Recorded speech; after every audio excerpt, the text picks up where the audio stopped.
প্রায় সন্ধ্যা নাগাদ তিতিকার আসিফ বাড়ি ফিরে এসেছে। তিতিকার শরীরটা সারাদিন খারাপ থাকলেও মন এখন অবশ্য বেশ ভালোই লাগছে। শেষমেশ কসমেটিকের দোকান দুজন বেশ হাসাহাসিও করেছে। সবশেষে বৃষ্টি কমে এলে আসিফ তাকে 2 প্লেট ফুচকাও খাইয়েছে।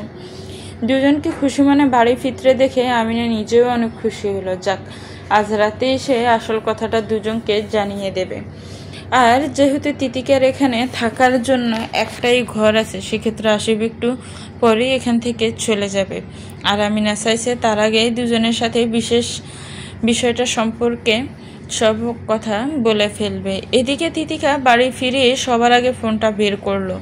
তার বাজে একটা স্বভাব আছে, এখানে আসার আগে তার নিজস্ব কোনো ফোন ছিল না, আর এখন ফোন থেকেও যেন কোনো লাভ নেই। কেননা সে নিজের সাথে সর্বদা ফোন রাখলেও তা বেশিরভাগ সময় সাইলেন্ট মোডে থাকে। আর আজ সারাটা দিন একে তো ঘুমিয়ে কাটিয়েছে, আবার ফোনটাও রেখেছিল সাইলেন্ট মোডে। যথারীতি আদির শতবার ফোন করলেও সে কিছুই জানতো না। সে এছাড়া বাজারেও ঠিক একই ঘটনা ঘটেছে। শেষমেশ হুট করে তার মনে হয়েছিল হয়তো তার ফোন বাজছে, কিন্তু ফোন বের করলেও ফাঁসে থাকা আসিফের বাধায় তাকে ফোনটা পুনরায় নিজের ব্যাগে রাখতে হয়। আসিফের সে তখন কসমেটিক্সের দোকানে কিছু প্রয়োজনীয় জিনিস কেনাকাটা করছিল, এবং তা আসিফের বিশেষ একজনের জন্য।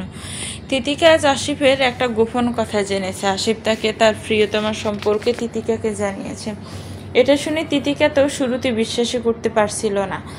তার আসিফ ভাইয়ের মতো মানুষও কিনে রিলেশন করে, যদিও আসিফ তাকে মেয়েটার নাম পরিচয় সম্পর্কে কিংবা কোনো ছবি দেখায়নি, কিন্তু তিতিকা এই বিষয়টা জেনে খুব খুশি হয়েছে।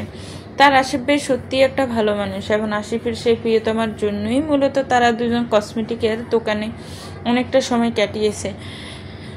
আসিফের তো মেয়ের পছন্দের বিষয়ে কোনো ধারণা নেই, তাই সুযোগ বুঝে সে তিতিকাকে নিজের সাথে নিয়ে গিয়ে কাজে লাগিয়েছে। এছাড়া সে তিতিকাকেও জোর করে টুকটাক নানান রকমের জিনিসপাতি কিনেও দিয়েছে। তিতিকে এসব ভাবনা বাদ দিয়ে এবার কল লিস্টে চেক করলো। নিমিষে তার কপালে হাত পড়ল। আদির কম করে হলেও সারাদিনে 250-এর উপরে কল করেছে। তিতিকে বিস্ময়ে মনে মনে আওড়ায়, হে খোদা, এ লোক এমন কেন? তবে তিতিকে এক মুহূর্ত দেরি না করে দ্রুত আদিরকে ফোন করে, কিন্তু দুর্ভাগ্যবশত কল রিং হলে আদির কলটা রিসিভ করে না।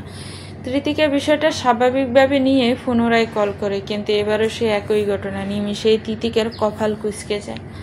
মনের মধ্যে হাজারটা দুশ্চিন্তা এসে ভিড় জমায়। আদির এতবার কল করেছে, আবার এখন কল ধরছেও না, আর আবার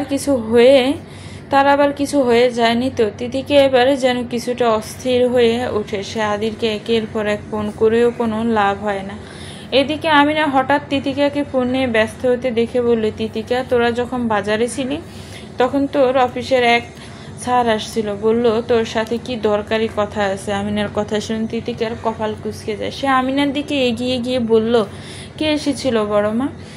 মেলা সুন্দর করে লম্বা চড়া একটা মানুষ, শার্ট প্যান্ট পরা, নামটা জানি কি বললো, আদির রায়ন চৌধুরী, এমনই কিছু মনে হয়। আমিনার কথা তিতিকার কাছে স্পষ্ট। আদির তার মানে বিকেলে এখানে এসেছিল, তাহলে এখন কেন ফোন তুলছে না? তোমাকে কিছু বলেছে সে? কি বলবো, খালি বললো তোর সাথে অফিসের ব্যাপার কাজ আছে। আদিরের বিষয়টা নিয়ে তিতিকে এখনো ভেবে চলেছে, লোকটা ফোন কেন তুলছে না? সে ফোন তুলতে পারেনি বলেই কি রাগ করে এমনটা করছে? তিতিকে সব ভাবনা চিন্তা নিয়েই খেতে বসেছে। শুধু সে একা নয়, তার সাথে আমিনও আসিফও রয়েছে। খাওয়া শেষ হলেই আসিফ চলে যাবে। এরই মধ্যে আচমকা আমিনা তার বহুদিনের স্বপ্ন তথা তাদের দুজনের বিয়ে সম্পর্কে আজ প্রথম আলোচনা আরম্ভ করে। খাবার খেতে খেতে এসে ইতস্ত ভঙ্গিতে বলে ওঠে, তোদের দুজনকে আমার একটা কথা বলার আছে। আমিনার কথা দুজনেই মনোযোগ দিয়ে শুনে এক্ষেত্রে একত্র বলে ওঠে, বলো মা, বলো ভরো মা। সম্মতি পেয়ে আমিনা নিজের খাওয়া বিরতি টেনে বলতে লাগলো, আমি জানি না আজকে হঠাৎ আমার মুখে এসব কথা শুনে তোরা কি মনে করবি, কিন্তু আমি আমার অনেক দিনের স্বপ্ন তোদের দুজনের বিয়ে দেওয়া। তিতিকাকে আমি মেয়ের মতো ফালছি, আমার কোনো মেয়ে নেই দেখে আমি ওরে মেয়ের মতোই ভালোবাসছি, কিন্তু মাইয়া মানুষের তো বয়স হলে বিয়ে দিতেই হইব। কিন্তু আমি চাই না তিতিকে আমার থেকে দূরে চলে যাক, অন্যের ঘরে পাঠানো চেয়ে আমি ওরা আসিফের সাথে বিয়ে দিয়ে নিজের ঘরেই রাখতে চাই। আমিনা রেহেন কথায় তিতিকা শুনে ও আসিফ দুজনেই স্তব্ধ। তারা বিস্মিত চাহনিতে আমিনাকে দেখতে মাথায় যেন কাজ করছে না। আমিনা এসব কি বলছে? এরই মধ্যে তিতিকা আমিনার উদ্দেশ্যে বিস্ময়ের সাথে বলে উঠল, বড় মা, তুমি এসব কি বলছো? কেন রে, তোর কি আসিফকে? আমিনার কথায় বাধা দিয়ে আসিফ খানিকটা জোর গলায় বলল, মা, তুমি পাগল হয়ে গিয়েছ? কিসব বলছো এগুলো? তিতিকা আমার বোন হয়, তোমার হুঁশ আছে? আমিনা ছেলের এমন রূপে কিছুটা ঘাবড়ে যায়। সে তো ভেবেছিল সব স্বাভাবিকভাবে মিটে যাবে। বোন হয় তাতে কি, নিজের বোন তো না। আসিফ তার মায়ের দিকে পুনরায় বিস্মিত চাহনিতে তাকায়। মাথা ঘুরছে তার এসব শুনে। সে ভারী শ্বাস ফেলে আওড়ায়, মা, আমি জানি না তুমি কিসব স্বপ্ন দেখছো, তবে একটা কথা স্পষ্ট করে জেনে রাখো, এসব কোনোদিনও সম্ভব না। আমিনা এবার আরো বেশি ঘাবড়ে যায়। ছেলে তার এমন আচরণ করছে কেন? কি হয়েছে বাপ? কেন সম্ভব না? তুই তোর মায়ের কথা শুনবি না? আমিনার এমন নমনীয়তায় আসিফ দীর্ঘশ্বাস ফেলে নিজেকে স্বাভাবিক রেখে জোর গলায় বলে, এ কারণেই সম্ভব না, কারণ আমি একজনকে ভালোবাসি, আর বিয়ে করতে হলে শুধুমাত্র তাকেই করব। আর আমি তৃতিকাকে শুধুমাত্র নিজের বোন মনে করি। তাই তুমি যা চাইছো তা কখনোই সম্ভব না। নিমিষে চারপাশের আবহাওয়া বদলে যায়। আসিফ কিনা অন্য কাউকে ভালোবাসে, তার ফেটে ধরা ছেলে, অথচ সে কিছুই জানতো না। এ যেন অবিশ্বাস্য ব্যাপার। নিমিষেই দুজনের মাঝে নানান তর্ক বিতর্ক শুরু হয়। ছেলে আর মায়ের মাঝে এ যেন এক বিশাল সংঘর্ষ চলছে। অথচ তিতিকা ফাঁসি স্তব্ধ হয়ে বসে থাকে, শুধু নীরব দর্শকের ন্যায় ভূমিকা পালন করছে। এভাবে এক কথায় দুই কথায় দুজনের মাঝে তুমুল কথা কাটাকাটি হয়। নিজের ছেলের এমন উগ্র রূপ দেখে আমিনা সম্পূর্ণ হতভম্ব। শত বুঝিয়েও কোনো লাভ হয় না, উল্টো ঘটনা তখনই পুরোপুরি পাল্টে যায়। যখন আমিনাকে আসিফ বলে যে সে যাকে ভালোবাসে সে শহরের মেয়ে হলেও দেখতে অনেক সুন্দরী, একই সাথে মোটামুটি বেশ বড় লোকের মেয়ে। বেশ, আসিফের এরূপ কথার ধরনেই আমিনা যেন নিমেষেই গলে যায়। তিতিকাকে নিয়ে তার আফসোস থাকলেও সে নিজেকে মানিয়ে নেবার চেষ্টা করে। রাত বেশি হতে না দিয়ে আসিফ নিজের মাকে কোনো মতে বুঝিয়ে বাড়ি থেকে চলে যেতেই বাদ বাকি তিতিকে বেশ ভালো মতো আমিনাকে বোঝাতে লাগলো। আমিনা শুরুতে কিছুটা কান্নাকাটি করলেও সে বুঝ মানে। তবে সবশেষে তিতিকা শান্ত হতে পারে না। একসাথে এত সব নতুন বিস্ময়ে সে এখন দিশেহারা। কখন কি হয়ে যাচ্ছে কিচ্ছু মাথায় আসছে না। তবে তিতিকার ধ্যান জ্ঞান সবটাই এখন আদিরকে নিয়ে ভাবছে। পরদিন ভার্সিটি শেষ হতে না হতেই তিতিকা এক প্রকার ছুটে আসে অফিসে। শুরুতেই চলে যায় আদিরের কেবিনের সামনে, কিন্তু আজকে হঠাৎ ব্যতিক্রমী ঘটনা ঘটে। তিতিকাকে ভেতরে প্রবেশে বাধা দিয়ে একজন গার্ড বলে ওঠে, স্যারের পারমিশন ছাড়া কেউ ভেতরে যেতে পারবে না। আচমকায় এ গার্ড কোথায় হতে উদয় হলো তিতিকা বুঝতে পারল না। তার উপর আবার এটা কেমন নিয়ম? এসব তো আগে কখনো ছিল না। তিতিকা কপাল কুঁচকে বলল, আপনার স্যারকে গিয়ে বলুন আমি এসেছি। আপনি কে? লোকটির এমন সহসা কথাবার্তায় তিতিকা ভারী শ্বাস ফেলে বলল, আমি তিতিকা তালুকদার, আপনার স্যারের ফিয়ে। তিতিকার এহেন কথায় লোকটি কিছু একটা ভাবনা চিন্তা করলো। পরক্ষণে তিতিকার উদ্দেশ্যে বললে, ঠিক আছে, আপনি ভিতরে যেতে পারেন। তিতিকা ভারী শ্বাস ফেলেন দরজা ঠেলে প্রবেশ করে। আদির প্রচণ্ড গাম্ভীর্যের সাথে ডেস্কে থাকা এক গাদা ফাইল চেক করছে, একই সাথে কিছুক্ষণ পর পর হাসি কাশি দিয়ে চলেছে, যা দেখে তিতিকার কপাল কিঞ্চিত কুঁচকে যায়। সে বেশ উদ্বিগ্নতার সহিত তার দিকে এগিয়ে যায়। এদিকে মাথা উঁচিয়ে চোখের সামনে তিতিকাকে দেখতে আদিরের গাম্ভীর্যতা আরও বেশি দৃঢ় হয় এবং তিতিকাকে অবাক করে দিয়ে সে আচমকা জোর গলায় ডেকে ওঠে, অনেক অনেক। তার কাণ্ডে তিতিকা হতভম্ব হয়ে দাঁড়িয়ে থাকে। অন্যদিকে রুমের বাহির হতে অনেক তথা সেই গাড়ি সে ভেতরে প্রবেশ করে। আচমকা আদিরের এবার রাগান্বিত রূপে সে বেশ ঘাবড়ে যায়। স্যার, কিছু হয়েছে? তোমাকে আমি কি বলেছিলাম আমার পারমিশন ছাড়া যেন এখানে কেউ না আসে? তাহলে উনি এলেন কিভাবে? তিতিকা ব্রু কুঁচকে আদিরকে দেখছে। হঠাৎ এমন রুক্ষ ব্যবহার। অন্যদিকে গার্ড দ্রুত স্বরে বলে ওঠে, কিন্তু স্যার, উনি তো বলল সে আপনার বিয়ে হয়েছে তো কি হয়েছে? আমি এখানে আসার পারমিশন কাউকে দিয়েছি? আদির এই বলে তীক্ষ্ণ দৃষ্টিতে গার্ডের দিকে চেয়ে রইল, তবে একটিবারের জন্য তিতিকার দিকে ফিরে তাকায় না।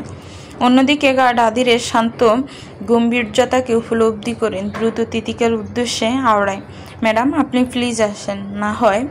তার কথা শেষ হবার পূর্বে তিতিকা এক পলক আদিরকে দেখে নিয়ে তৎক্ষণাৎ ধীর পায়ে রুম হতে বেরিয়ে পড়ল। মেজাজ তার সত্যি বিগড়ে গিয়েছে। সে রুম হতে বের হতেই নজরে এলো দূরে দাঁড়িয়ে থাকা যারাকে। মেয়েটা বেশ উৎসুক দৃষ্টিতে দূর হতে তাকে তাকিয়ে দেখছে। তিতিকে বিষয়টাকে পাত্তা না দিয়ে আদিরের পাশের কেবিন তথা পিয়ে এর জন্য সুনির্দিষ্ট রুমে গিয়ে নিজের কাজে লেগে পড়ে। মেজাজ তার নিজেরও বেশ খারাপ হলো। মুখ ফিরিয়ে ফাঁসে তাকিয়ে গ্লাসের দেয়ালের উপরে দৃশ্যমান আদিরকে এক পলক দেখে নেয়। পরক্ষণে প্রচণ্ড আক্রোশে আওড়ায়, বজ্জাত খারুস একটা। জানি ফোন সাইলেন্ট মোডে রাখাটা আমার দোষ ছিল, কিন্তু ওনারও তো বোঝা উচিত আমার পরিস্থিতিটা কি ছিল। আমি কি গতকাল ওসবের হুঁশে ছিলাম? আর নাইবা বুঝুক, অন্তত আমাকে কথা বলার তো সুযোগ দিত। তিতিকা এই বলেই মুখ ফিরিয়ে ফাইলের কাজে মনোযোগী হয়। অন্যদিকে আদির ঠিক তার পরপরই আচমকা নজর সরিয়ে তিতিকাকে আর চোখে দেখে। পরক্ষণে চাপা স্বরে তাচ্ছিল্যের সহিত আওড়াতে লাগলো, বিয়ের জন্য ছুটি চাই? আমিও একটা ডাফার। কি না কি ভেবে বসেছিলাম? আমার বোঝা উচিত ছিল আমি স্বপ্নের দুনিয়ায় বাসছি। এই বলতে না বলতেই আদির আচমকা কেঁপে উঠল, মাথাটা বেশ ঝিমঝিম করছে। গতকাল বড়াবাজারে বৃষ্টিতে একটানা ভিজে তার বেহাল দশা হয়েছে। যদিও সেই ঘটনার পর আরো 10 মিনিটের মতো সে বৃষ্টিতে দাঁড়িয়ে ভেজার পর গাড়িতে চড়ে বাড়ি ফিরে এসেছে, কিন্তু এতেই যা হওয়ার তা হয়ে গিয়েছে। এমনিতে তার বৃষ্টিতে ভেজা ন্যূনতম অভ্যাস নেই। হালকা বৃষ্টির পানিতে তার অবস্থা খারাপ হয়ে যায়, অথচ সে গতকাল যা করেছে না জানি আগামীতে তার কি অবস্থা হবে। সেদিনের মতো অফিস করে তিতিকে ইয়াসকে পড়াতে যায়, অতঃপর সোজা নিজের বাড়িতে চলে যায়। আমিনার মন মেজাজ খুব একটা ভালো না। সে খুশিও হতে পারছে না, আবার দুঃখ বিলাসীও হতে পারছে না। অদ্ভুত এক দোটানায় পড়ে গিয়েছে সে। একই সাথে ঢাকা ছেড়ে বাড়ি ফেরারও সিদ্ধান্ত নিয়েছে। তার একটা দিন এখানে থেকে এরপর চলে যাবে। যে উদ্দেশ্যে সে এসেছিল তা তো আর পূরণ হলো না। অন্যদিকে তিতিকাও আর আদিরকে ফোন করল না। অফিসে যে ভাবটা দেখিয়েছে এরপর আর সেদে ফোন করা তো কোনো প্রশ্নই ওঠে না। কিন্তু তার এই মনোবল কিছুক্ষণ বাদেই ভেঙে যায়। আমিনা ঘুমিয়ে গেলে প্রায় অনেকটা রাত করে এসে এক প্রকার লুকিয়ে আচমকা আদিরকে ফোন করে বসে। উদ্দেশ্য তার আদিরের শরীর স্বাস্থ্য এখন কেমন আছে শুধু এটুকু জানা। কিন্তু আদির ফোন ধরল না। প্রথমবারে তিতিকা ভাবলো হয়তো ঘুমিয়ে গেছে। এই ভাবনায় সেও ঘুমিয়ে নিতে ধরেও আচমকা আবার ফোন করলো। আর এবার তিতিকাকে চমকে দিয়ে আদির ফোনটা কেটে দিল। নিমিষেই তিতিকার চোখ মুখ কুঁচকে যায়, সারা শরীরের রাগ তীর তীর করে বেড়ে ওঠেন। দাঁতে দাঁত পিষে সে চাপা সরে আওড়ায়, আহ খাটাস, বজ্জাত খারুস, আমার কল কেটে দিল, শেষ করে ফেলবো আমি। এভাবে রাতটা কোনো মতে ফেরিয়ে যে তিতিকাও ভেবে নেয় এই খারুসের আশেপাশে আর ভিড়বে না। এই ভাবনায় ভার্সিটি শেষে চুপচাপ অফিসে যায়। আজ আর সেদও আদিরের কেবিনে যাবে না। কিন্তু পরক্ষণে সে নিজেই অবাক হলো এটা শুনে যে আদির নাকি আজ অফিসেই আসেনি। অতঃপর রফিক সাহেবের সাথে দেখা হওয়ার পর সে বলল, রায়ান স্যার অসুস্থ, হয়তো অনেক বেশি, নয়তো তার মতো মানুষ এত সহজে অফিস বাদ দিয়ে ঘরে বসে থাকবে না।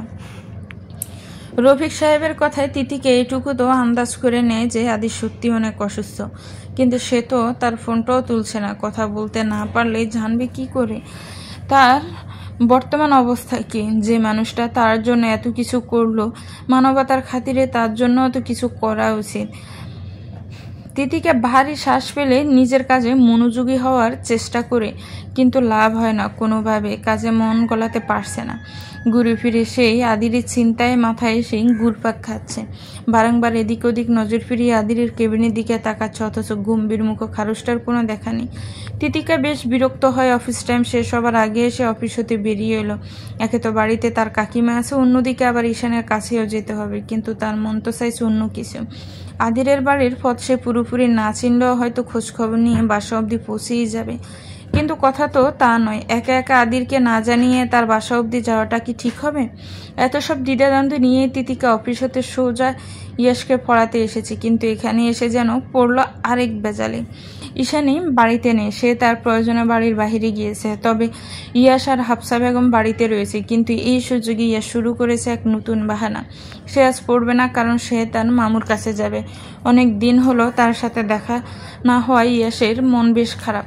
হাফসা বেগম সহ তিতিকে শত বুঝিয়েও তাকে মানাতে পারল না। তার কথা একটাই, সে তার মামুর কাছে যাবে। বারবার সিঁচিয়ে সারা বাড়ি দৌড়াদৌড়ি করে বলতে লাগলো, আমার বাড়ির কাছে না নিয়ে গেলে আমি একটুও পড়বো না। এদিকে হাফসা বেগম পড়ল মহাবিপত্তিতে। ঈশানী যদি এসে শোনে ইয়াস আজ পড়েনি, তাহলে সে এসে আবার নতুন কাহিনী করবে। আবার ইয়াসকে আদিরের কাছে নিয়ে যাওয়ার মতোও তো কেউ নেই। এমন পরিস্থিতিতে সে করবেটা কি? এরই মধ্যে আচমকা তিতিকে ইয়াসকে আশ্বস্ত করে বলল, আমি তোমার মামুর কাছে নিয়ে যাব, কিন্তু আগে তোমায় সব পড়ায় শেষ করতে হবে। তিতিকার এই একটা কথাতে ইয়াস খুশিতে গদগদ হয়ে ওঠে। তিতিকার কথা মতো সে আজ বেশ মনোযোগ দিয়ে সব পড়া শেষ করে। কিন্তু পড়া শেষ হইতে তিতিকা পুনরায় একই ঝামেলায় আটকে যায়। তিতিকা ভেবেছিল ইয়াস পড়ানোর মাঝে বিষয়টা ভুলে যাবে, কিন্তু তা না হয়ে সে উল্টো তিতিকার উদ্দেশ্যে বলতে লাগলো, তুমি মোটেও বগুড়ার দইয়ের মতো মিষ্টি না। তুমি মিথ্যে বলেছ আমায়। তোমার মতো মিসের কাছে আমি পড়বো না। আমার স্কুলের মিস বলেছিল, যারা মিথ্যে বলে তারা কখনোই ভালো হয় না। এই বলে সে আবারও চেঁচামেচি শুরু করে দেয়। অন্যদিকে তিতিকা নিজেও বুঝতে পারে না এই ছেলে সে কি করবে। মনে মনে সে বিরক্তি নিয়ে বলে ওঠে, যেমন মামা তেমন তার ভাগ্নে, দুটোই ঘাটতারা বাদল। এদিকে পরিস্থিতি বেগতিক দেখে হাফসা বেগম আচমকা তিতিকার উদ্দেশ্যে বলল, মা, জানি না বলাটা ঠিক হবে কিনা, তুমি ওকে ওর মামুর বাড়িতে গিয়ে রেখে আসতে পারবে? সম্ভব হলে আমিই যেতাম। কিন্তু তিতিকে শুরুতে প্রস্তাবে বেশ চমকে গেল। পরক্ষণে ভাবলে এটাই সুযোগ। ওই খারুসটার সাথে ফোনে কথা তো বলতে পারছে না, এবার না হয় ঈশানের বাহানের সামনাসামনি গিয়ে কথা বলে আসবে। যদিও সন্ধ্যা হয়ে এসেছে, কিন্তু এই সুযোগ মোটেও হাতছাড়া করা যাবে না। এই ভাবনায় তিতিকা সহজে হাফসার কথায় রাজি হলো। তবে সে হাফসার সাথে কথা বলে এইটুকু বুঝল যে তারা আদিরের অসুস্থতার ব্যাপারে হয়তো কিছুই জানে না। তিতিকার কাছে এই ব্যাপারটা অদ্ভুত লাগে। পরিবার থাকার পরও আদির আলাদা থাকে। যদিও আদির বলেছে তার একা থাকতেই ভালো লাগে, কিন্তু তবুও যেন কেমন দোয়াশা ছড়িয়ে আছে এই ব্যাপারটায়। আদির এসব তিতিকে সব ভাবনা চিন্তা রেখে ইয়াসকে নিয়ে বেরিয়ে পড়ে। রাতের বেলা রিক্সা বা অন্য কিছুতে যাওয়াটা নিরাপদ হবে না দুজনের জন্য। এই ভাবনায় হাফসা তাদের জন্য চৌধুরীর নিজস্ব গাড়ির ব্যবস্থা করে দেওয়া। অতঃপর ড্রাইভার নিয়ে তাদের দুজনকে আদিরের ফ্ল্যাট অব্দি নিয়ে যায়।